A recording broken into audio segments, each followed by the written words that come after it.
শংকৰ গুৰু হৰি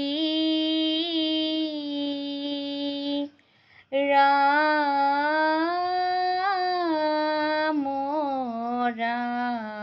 ৰাম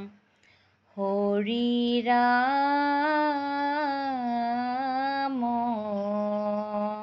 ৰাম ৰাম ৰাম উচুপি উচুপি কান্দে দয়কীয়ে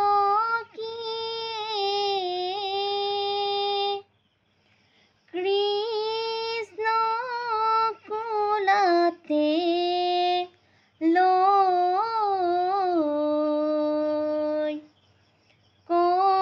কংসই জানিলে তোমাকে মাৰিব এচটা শিলতে থৈ উচুপি উচুপি কান্দে দয়কীয়ে কৃষ্ণ কোলাতে লৈ কংসই জানিলে তোমাকে মাৰিব এচটা শিলতে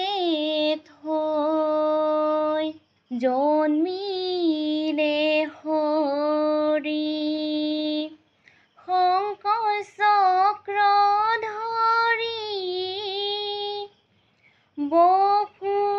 বসুদেৱে কৰে শ্ৰৱণ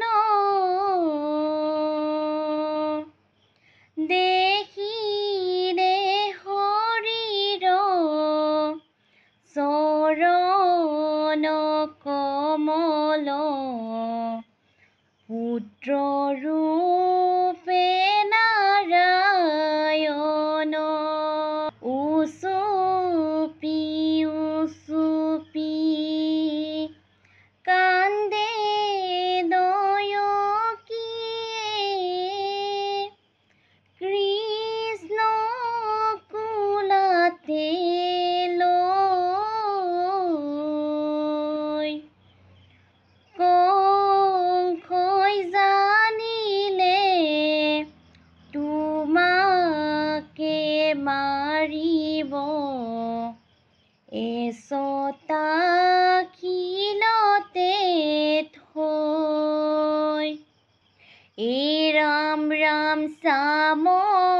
ৰূপ দেখি কলে দয়কীয়ে পুত্ৰ ভাবে আহা কুলে চতুৰ্ভুজ ৰূপ এটিখনে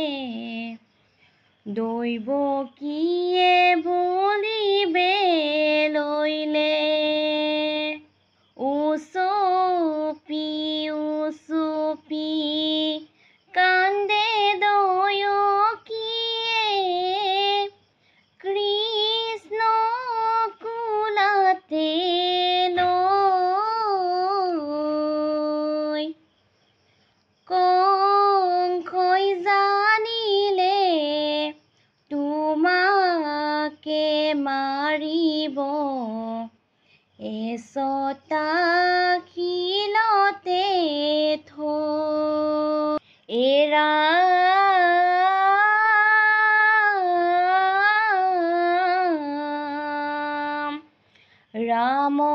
ৰাম ৰাম ৰাম ঘোৰয় অন্ধকাৰে চৌদিশে নিতাল পূৰ্ণবৰ্ম জন্ম হৈলা দৈৱ কি বসুদেৱ মুক্ত কৰিবাৰ পুত্ৰ ৰূপে দেখা দিলাই ৰাম ৰাম ৰাম উপজি গোসাঁয়ে চাৰি অষ্টলয়ে জন্মৰ কাহিনী কলে কংসৰ ভয়তে পিতা বসুদেৱক নন্দৰ ঘৰে থবলৈ কলে উপজি গোসাঁয়ে চাৰি অষ্টলয়ে জন্মৰ কাহিনী কলে কংসৰ ভয়তে পিতা বসুদেৱক নন্দৰ ঘৰে থবলৈ কলে কৃষ্ণ উপজিলে দেখি বসুদেৱে কৃষ্ণক কোলাতে লৈ নন্দৰ ঘৰতে থৈ বসুদেৱে আহিল যোগমায়াক লৈ উপজি গোসাঁয়ে চাৰি অষ্টলয়ে জন্মৰ কাহিনী কলে কংসৰ ভয়তে পিতা বসুদেৱক নন্দৰ ঘৰে থবলৈ কলে ছয়োগোটা পুত্ৰক কংসই মাৰিলে মনে পাইলো বৰ শোক কৰিও উপায় কি মতে ৰাখিবো নিস্তাৰ কৰা মোক উপজি গোসাঁয়ে চাৰি অষ্টলয়ে জন্মৰ কাহিনী কলে কংসৰ ভয়তে পিতা বসুদেৱক নন্দৰ ঘৰে থবলৈ কলে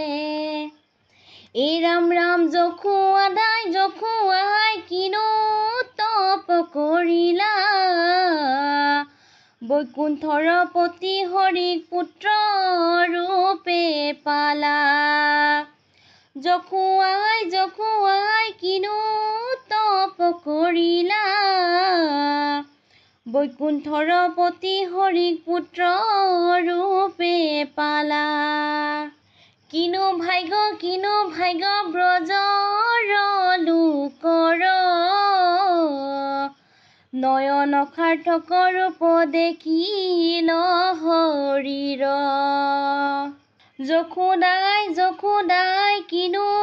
তপ কৰিলা বৈকুণ্ঠৰ পতি হৰিক পুত্ৰ ৰূপে পালা শুনিও সৰ্বজন কৃষ্ণৰ চৰিত্ৰ আতপৰে আন পুণ্য নাহিকে কলিত যশোদাই কিনো তপ কৰিলা বৈকুণ্ঠৰ পতি হৰিক পুত্ৰ ৰূপে পালা বৈকুণ্ঠৰ পতি হৰিক পুত্ৰ ৰূপে পালা বৈকুণ্ঠৰ পতি হৰিক পুত্ৰ ৰূপে পালা অ ৰাম জয় হৰি।